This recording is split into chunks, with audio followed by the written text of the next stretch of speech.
শীর্ষিত বাঁশখালীবাসী আমরা ধানের শীষের পক্ষে বাঁশখালীর প্রতিটি অলি গলি মহল্লায় জাফর ইসলাম চৌধুরীকে নিয়ে যেভাবে দশে বেরিয়েছি, মানুষের দুয়ারে দুয়ারে গিয়েছি, আজকে এই ঐতিহাসিক মাঠ, এই ঐতিহাসিক মাঠে জাফর ইসলাম চৌধুরী ৯৫ সালের ৭ই নভেম্বর বিএনপিতে যোগদান করেছিলেন।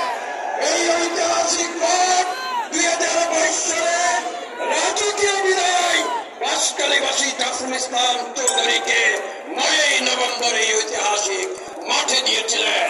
আজকে সেই ঐতিহাসিক মাঠে দাঁড়িয়ে আপনাকে কথা দিতে চাই, ধানের শীষের বিজয় যতদিন হবে না আমরা কেউ ঘরে ফিরে যাব না।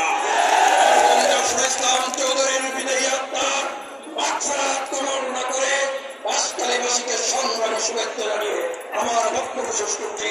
বাংলাদেশ জিন্দাবাদ।